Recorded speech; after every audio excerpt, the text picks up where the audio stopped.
Friends, आज के video presentation में आपका बहुत बहुत स्वागत है। आज हम बात करेंगे, एक प्रैक्टिकल एक्सरसाइज करेंगे कंजक्शंस के ऊपर। पहले भी हमने एक प्रैक्टिकल एक्सरसाइज करेंगे, अब एक्सरसाइज नंबर 2 करेंगे।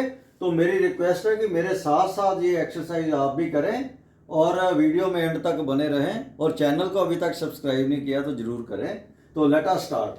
तो सबसे पहले हम देखेंगे कि कुछ सेंटेंसेस दिए, उसमें कुछ ब्लैंक्स दिए हैं। हम 4-5 ऑप्शंस दिए हुए हैं कि कौन सी कंजक्शन जो अप्रोप्रिएट है वो इन ब्लैंक्स में आएगी। तो सबसे पहला सेंटेंस देखो, a student will fail dash he doesn't work hard. कि बेसिकली क्या है कि हम लगा के, इसमें हमें क्या करना है, लगा के देखेंगे कि किस तरह से हो सकती है।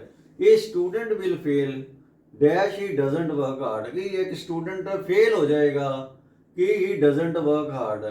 तो बिकॉज तो नॉर्मली हम ये यूज करते हैं जब कोई बात हो गई उसका कारण ढूंढने के लिए कि इसलिए ये हुआ। अब अनटिल, ये ऑलरेडी एक नेगेटिव चीज है। नेगेटिव और डजंट ये कभी इकट्ठे नहीं आते, ये ध्यान रखना है। अनलेस भी नहीं आएगा, अनटिल भी नहीं आएगा, अपने आप में ही जब तक नहीं आता है। तो दो भी कोई रिलेशन ही नहीं है इसमें, है ना। दो और यट नॉर्मली हम इकट्ठे यूज करते हैं। तो यहाँ पे हम जो अप्रोप्रिएट हमारा आएगा वो आएगा if. A student will fail if he does not work hard. कोई भी जो बच्चा है, स्टूडेंट है, वो फेल हो जाएगा अगर वो मेहनत नहीं करता। तो अगला देखो, he was late dash it was raining heavily. तो यहाँ पे हम एक कारण की बात कर रहे हैं कि वो लेट इसलिए हो गया क्योंकि बड़ी तेज बरसात होगी। तो यहाँ पे ना वाइल आ सकता है, ना आफ्टर आ सकता है, सो दैट भी नहीं आ सकता, व्हेन भी नहीं आ सकता। तो हमारा अप्रोप्रिएट जो आएगा कंजक्शन वो आएगा because. Dash you have any doubt please ask मी। तो या अगर आपको कोई डाउट है तो कृपया मुझे पूछिए। तो यहाँ पे बिकॉज तो नहीं आएगा क्योंकि आपको डाउट, ऐसा थोड़ी होएगा। अनलेस अनटिल, इसका कोई रिलेशन ही नहीं है। अनलेस आपको कोई डाउट है तो मुझे पूछो, ये भी नहीं आएगा। तो यहाँ आएगा in case. In case you have any doubt please ask me. अगर आपको कोई डाउट है तो मुझे पूछिए। She is more intelligent dash her sister. तो यहाँ पे ऑप्शन है as, then, before, because, that. जब भी हम दो लोगों को या दो चीजों को कंपेयर करते हैं तो हम कंपैरेटिव डिग्री के साथ यूज करते हैं देन। तो यहाँ पे जो अप्रोप्रिएट हमारी कंजक्शन आएगी वो आएगी देन। अभी अगला सेंटेंस देखते हैं कि she has changed a lot dash I saw her last. जब मैंने उसको लास्ट टाइम देखा था तब से वो बहुत चेंज आ गई है। तो यहाँ पे हमारे जो दिए हुए हैं कंजक्शंस, व्हेन, मतलब जब मैंने उसको लास्ट देखा था, तो हम ये सिंस कर रहे हैं कि जब से देखा तब से इसमें इकट्ठा ही आ जाता है। तो यहाँ व्हेन नहीं आएगा, बिफोर आ ही नहीं सकता, वाइल भी नहीं आएगा, एज भी नहीं आएगा। वाइल तो होता है किसी चीज के दौरान, एज जैसे। तो ये कोई इनका कनेक्शन नहीं है। हालांकि थोड़ा बहुत व्हेन का हो सकता है, लेकिन वो भी अगर दो सिंस दिया है तो मोस्ट अप्रोप्रिएट हमारा आएगा सिंस। क्यों? जब से मैंने देखा, लास्ट टाइम जब उसको देखा था तब से उसमें बहुत परिवर्तन आ गया है। She could not get the prize dash she tried hard. उसको प्राइज नहीं मिला, वो प्राइज नहीं ले सकी, हालांकि उसने मेहनत बहुत की थी। तो यहाँ पे देखो अप्रोप्रिएट क्या आएगा, येट, बट, व्हेन एंड। इसका तो कोई लेना देना है नहीं। तो हमारा जो अप्रोप्रिएट आएगा, हालांकि हम यही कहना चाहते हैं, हालांकि उसने मेहनत बहुत की थी लेकिन उसको प्राइज नहीं मिला। तो दो हालांकि। अगला देखो, we must leave now dash it is getting dark. मतलब हम तो यही कहना चाहते हैं ना, क्योंकि वो अब हमें जाना चाहिए क्योंकि अंधेरा हो रहा है। तो एज लॉन्ग एज, जैसे ही, इसका तो कोई कनेक्शन नहीं है। Since, when. अब व्हेन का भी है कि कब, जब अंधेरा हो रहा है, तो नहीं। हम कहेंगे सिंस। सिंस को हम क्योंकि की सेंस में, बिकॉज की सेंस में भी यूज करते हैं। तो यहाँ पे हम करेंगे सिंस, क्योंकि अंधेरा हो रहा है, हमें जाना चाहिए। I was taking a bath dash somebody rang the bell. कि मैं नहा रहा था जब किसी ने बेल बजाई।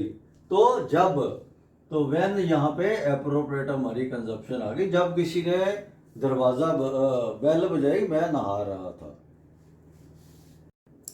आगे देखते हैं कि she tried her best dash she could not succeed. अब दो सेंटेंस है कि शी ट्राइड हर बेस्ट, उसने बहुत अपनी ट्राई की, कोशिश की। दूसरा शी कुड नॉट सक्सीड, वो सफल नहीं हो पाई। तो नॉर्मली हम क्या कहेंगे कि उसने बहुत सारी मेहनत की लेकिन वो सफल नहीं हो पाएगी। अब हमारे पास ऑप्शंस क्या हैं? तो बिसाइड्स, इसका मतलब होता है के अतिरिक्त, तो इसका तो यहाँ कोई सेंस बनती नहीं। इन केस, यदि, इसका भी कोई बात नहीं बन रही। हाउएवर, आगे हम देखते हैं इंस्टेड। इंस्टेड का मतलब होता है इसके अलावा। एज लॉन्ग एज, जब तक, है ना।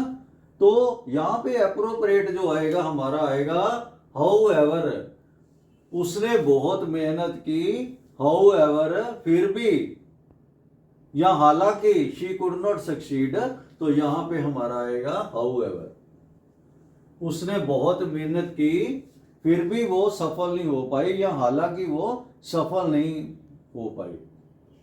He failed in the examination, वो एग्जामिनेशन में फेल हो गया। एक सेंटेंस ये है, he did not lose heart, उसने अपना दिल नहीं खोया, मतलब दिल नहीं तोड़ा, फिर भी दिल पे नहीं लगाई। तो इसमें क्या, मोर ओवर, मोर ओवर का मतलब इसके अलावा, मतलब मोर ओवर इसके अलावा ये भी, तो ये तो यहाँ कहीं फिट नहीं पड़ता। देन भी नहीं आता, वाइल भी नहीं आता। नेवर द लेस का मतलब होता है फिर भी, नेवर द लेस, फिर भी उसने। तो अनटिल का मतलब होता है कि जब तक। तो यहाँ पे हमारा जो अप्रोप्रिएट आएगा वो आएगा नेवर द लेस, कि ही फेल, वो एग्जामिनेशन में फेल हो गया फिर भी उसने दिल पे नहीं लगाई। नेवर द लेस मतलब फिर भी, ठीक है।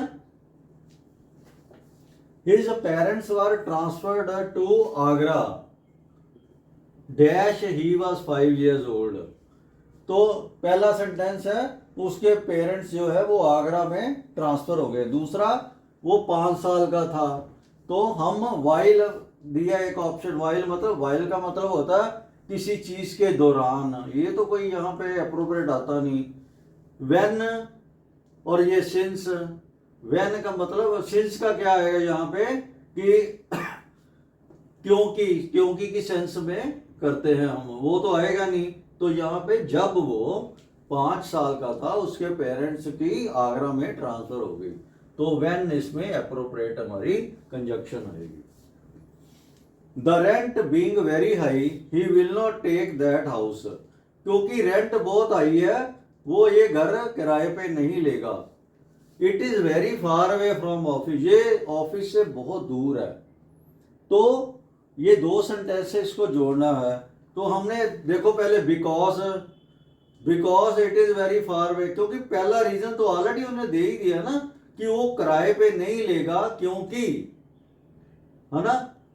That house, the rent being where है, ये कारण तो उसको दे दिया, तो दोबारा हम बिकॉज से लगाने की इसमें जरूरत नहीं है। स्टिल भी कोई बनता नहीं। मोर ओवर, पहला कारण तो उन्होंने ये दे दिया कि रेंट बहुत हाई है इसलिए वो घर किराए के नहीं लेगा।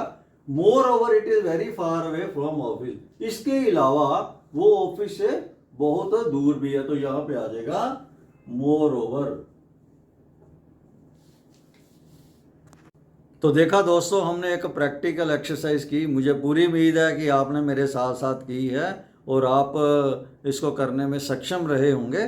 तो अगर वीडियो पसंद आई हो तो please like, subscribe, share and comment. Thank you very much.